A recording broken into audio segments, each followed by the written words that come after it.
ಮೈಸೂರು ದಸರಾ ಯಾವ ರೀತಿ ಸಿಂಗಾರಗೊಂಡಿದೆ ಈ ನಿಟ್ಟಿನಲ್ಲಿ ಅನ್ನುವಂತ ವಿಚಾರಕ್ಕೆ ಸಂಬಂಧಪಟ್ಟಂತೆ ಕ್ಷಣ ಕ್ಷಣದ ಅಪ್ಡೇಟ್ ಅನ್ನು ವಿಸ್ತಾರ ನ್ಯೂಸ್ ನಿಮ್ಮ ಮುಂದೆ ಇಡ್ತಾ ಇದೆ. ಈಗಾಗಲೇ ದಸರಾ ಉದ್ಘಾಟನೆಗೆ ಚಾಮುಂಡಿ ಬೆಟ್ಟ ಸನ್ನದ್ಧವಾಗಿದೆ. ಎಲ್ಲ ತಯಾರಿಯನ್ನು ಕೂಡ ಮಾಡಲಾಗಿದೆ. ಈಗಷ್ಟೇ ಗಮನಿಸಿದ್ರಿ ನಮ್ಮ ಮೈಸೂರು ಪ್ರತಿನಿಧಿ ರಂಗಸ್ವಾಮಿಯ ಮಾದಾಪುರ ದೇವಿಯ ಮೂರ್ತಿಯನ್ನ ಬೆಳ್ಳಿಯ ರಥದಲ್ಲಿ ಪ್ರತಿಷ್ಠಾಪನೆ ಮಾಡಿದಂತಹ ಸಂದರ್ಭದ ಒಂದು ಪ್ರತ್ಯಕ್ಷ ವರದಿಯನ್ನು ನೋಡಿದ್ರು. ಈಗ ಚಾಮುಂಡೇಶ್ವರಿ ತಾಯಿಯ ದರ್ಶನಕ್ಕೆ ಭಕ್ತ ಸಾಗರವೇ ಹರಿದು ಬಂದಿದೆ. ಕೇವಲ ಮೈಸೂರು ಅಷ್ಟೇ ಅಲ್ಲ, ಮೈಸೂರು ಸೇರಿದಂತೆ ರಾಜ್ಯದ ಹಲವು ಭಾಗಗಳಿಂದಲೂ ಕೂಡ ಸಹಸ್ರಾರು ಸಂಖ್ಯೆಯಲ್ಲಿ ಭಕ್ತರು ಆಗಮಿಸ್ತಾ ಇದ್ದಾರೆ. ಹೂಗಳಿಂದ ಚಾಮುಂಡೇಶ್ವರಿ ದೇಗುಲಕ್ಕೆ ಅಲಂಕಾರವನ್ನ ಮಾಡಲಾಗಿದೆ. ಸರತಿ ಸಾಲಿನಲ್ಲಿ ನಿಂತು ಚಾಮುಂಡಿ ತಾಯಿಯ ದರ್ಶನವನ್ನ ಪಡ್ಕೊಳ್ಳೋದಕ್ಕೆ, ಅದು ಕೂಡ ಈ ಶರನ್ನವರಾತ್ರಿ ಈ ಸಂದರ್ಭದಲ್ಲಿ ಶೈಲಪುತ್ರಿಯ ಅವತಾರದಲ್ಲಿರೋ ದೇವಿಗೆ ವಿಶೇಷ ಪೂಜೆಯನ್ನು ಸಲ್ಲಿಸುವ ನಿಟ್ಟಿನಲ್ಲಿ ಸಿದ್ಧತೆಗಳಾಗಿದ್ದಾವೆ, ಗಮನಿಸ್ತಾ ಇದ್ದೀವಿ. ಜೊತೆಗೆ ಅಲ್ಲಿರುವಂತಹ ಸಿದ್ಧತೆಗಳು, ಅಲ್ಲಿ ಹೂಗಳಿಂದ ಅಲಂಕಾರ ಮಾಡಲಾಗಿದೆ, ಸಿದ್ಧತೆಗಳಾಗ್ತಾ ಇದ್ದಾವೆ. ಹಾಗಾದ್ರೆ ಹೇಗಿದೆ ಆ ಚಿತ್ರಣ ಅನ್ನೋದರ ಕುರಿತು ಒಂದು ಪ್ರತ್ಯಕ್ಷ ವರದಿ ಇದೆ, ಬನ್ನಿ ನೋಡೋಣ.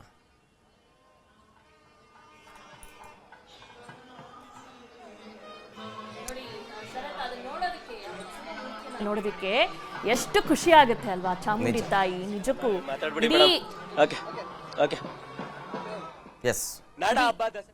ಇಡೀ ರಾಜ್ಯವನ್ನು ಕೂಡ ಕಾಪಾಡುವಂತ ತಾಯಿ.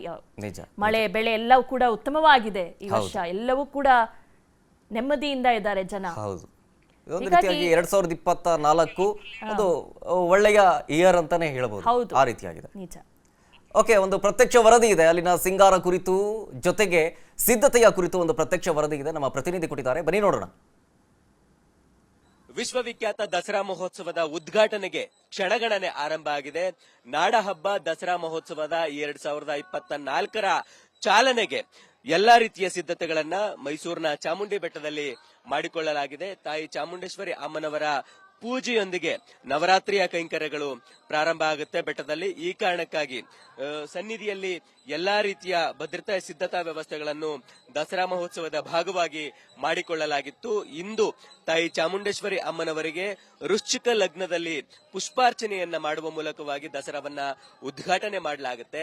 ಅದಕ್ಕಾಗಿ ತಾಯಿ ಚಾಮುಂಡೇಶ್ವರಿ ಅಮ್ಮನವರ ದೇವಸ್ಥಾನದ ಮುಂಭಾಗದಲ್ಲಿ ಅಪಾರ ಸಂಖ್ಯೆಯಲ್ಲಿ ಸಾರ್ವಜನಿಕರು ಬರ್ತಾ ಇದ್ದಾರೆ. ಅಂದ್ರೆ ಉದ್ಘಾಟನಾ ಕಾರ್ಯಕ್ರಮದ ಕಾರಣಕ್ಕಾಗಿ ಸಾರ್ವಜನಿಕರಿಗೆ ತಾತ್ಕಾಲಿಕವಾಗಿ ಪ್ರವೇಶವನ್ನ ನಿರ್ಬಂಧಿಸಲಾಗಿದೆ. ಮಧ್ಯಾಹ್ನದ ನಂತರ ಪ್ರವಾಸಿಗರು ಮತ್ತು ಭಕ್ತರಿಗೆ ದರ್ಶನದ ವ್ಯವಸ್ಥೆಯನ್ನ ಮಾಡಲಾಗುತ್ತೆ ಅಥವಾ ಅವರಿಗೆ ಅವಕಾಶವನ್ನ ಕಲ್ಪಿಸಲಾಗುತ್ತೆ.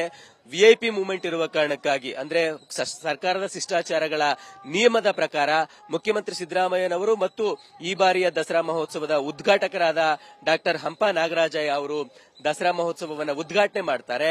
ಉದ್ಘಾಟನಾ ಕಾರ್ಯಕ್ರಮ ಮುಗಿಯುವವರೆಗೂ ಸ್ವಲ್ಪ ಮಟ್ಟಿಗೆ ಜನಸಂದಣಿ ಕಡಿಮೆ ಇರುತ್ತೆ, ಮಧ್ಯಾಹ್ನದ ನಂತರದಲ್ಲಿ ಹೆಚ್ಚಾಗುತ್ತೆ.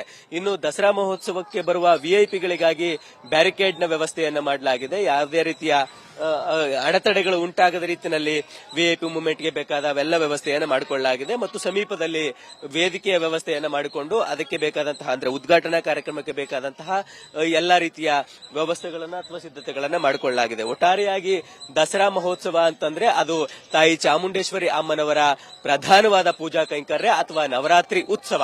ಈ ಕಾರಣಕ್ಕಾಗಿ ನವರಾತ್ರಿಯ ಭಾಗವಾಗಿ 9 ದಿನಗಳು ತಾಯಿ ಚಾಮುಂಡೇಶ್ವರಿ ಅಮ್ಮನವರ ಸನ್ನಿಧಿಯಲ್ಲಿ ವಿಶಿಷ್ಟವಾದಂತಹ ಸಾಂಪ್ರದಾಯಿಕ ಪೂಜಾ ಕೈಂಕರ್ಯಗಳು ನೆರವೇರಲಿವೆ. ಕ್ಯಾಮರಾ ಪರ್ಸನ್ ನಾಗೇಶ್ ಜೊತೆಗೆ ರಂಗಸ್ವಾಮಿ, ವಿಸ್ತಾರ ನ್ಯೂಸ್, ಮೈಸೂರು.